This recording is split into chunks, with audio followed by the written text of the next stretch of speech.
Assalamualaikum warahmatullahi wabarakatuh. Kita masuk pada halaqah yang kelima, masih bersama hadis Anin Nawas bin Sam'an, dari sahabat Nawas bin Sam'an radhiyallahu taala anhu. Qala, dia berkata, sa'altu Rasulullah sallallahu alaihi wasallam anil birri wal itsm. Aku bertanya kepada Rasulullah sallallahu alaihi wasallam tentang kebajikan dan tentang dosa. Faqala al birru husnul khuluq. Kebajikan adalah akhlak yang mulia. Wal itsmu ma haka fi sadri, ma haka fi sadrik, dan dosa adalah apa yang membuat hatimu gelisah.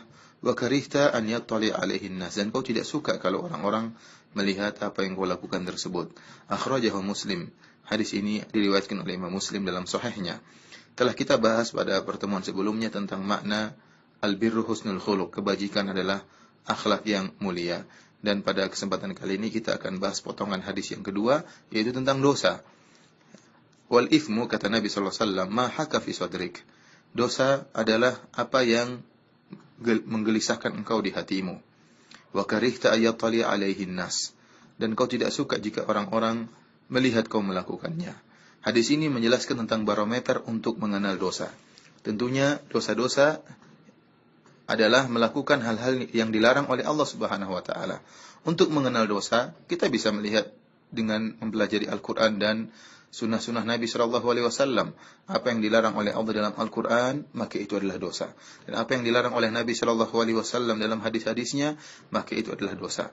Namun terkadang ada perkara yang kita lakukan yang kita tidak sempat untuk melihat dalilnya, tidak sempat untuk mengecek dalilnya, atau kita tidak tahu dalilnya.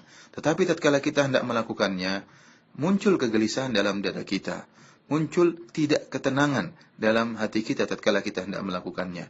Ingatlah, ini merupakan ciri dosa.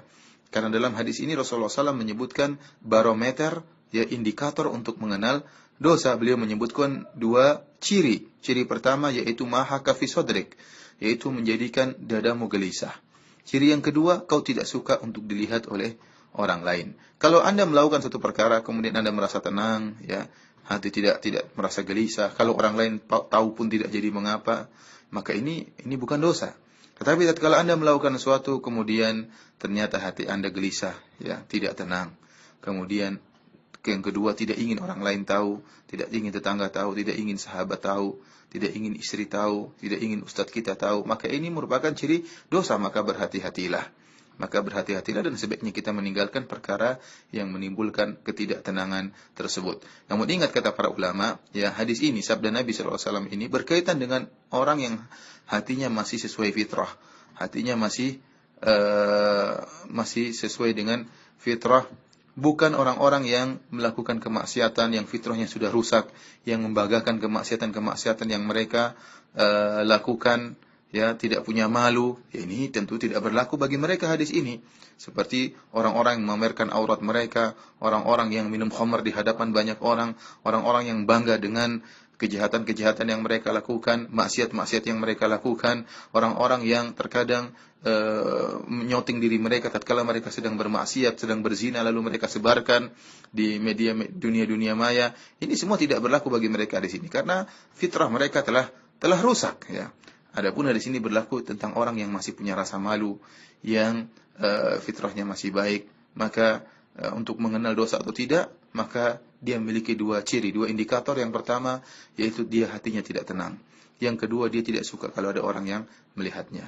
Oleh karenanya, ikhwan dan akhwat sekalian dirahmati Allah Subhanahu wa taala, sebagian ulama menjadikan hadis ini sebagai dalil bahwasanya dosa itu pasti mendatangkan kegelisahan.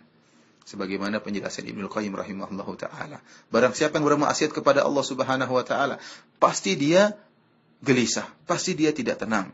Sebagaimana kalau orang mengingat Allah, ala bi dzikrillah tatmainnul qulub, ketahuilah dengan mengingat Allah maka hati menjadi tenang. Maka kebalikannya, kalau lupa kepada Allah, maksiat kepada Allah Subhanahu wa taala, maka pasti mendatangkan kegelisahan, pasti mendatangkan gundah gulana, hatinya tidak tenang, hatinya tidak tentram sampai dia bertobat kepada Allah Subhanahu wa taala. Semoga Allah Subhanahu wa taala menjauhkan kita dari segala dosa, dan semoga Allah menjadikan kita hamba-hamba yang tawwabin, yaitu jika kita berdosa segera kita bertobat kepada Allah Subhanahu wa taala. Demikianlah, wabillahi taufik wal hidayah. Sampai bertemu pada halaqah berikutnya. Assalamualaikum warahmatullahi wabarakatuh. Dari Firanda, rekamannya di Mekah.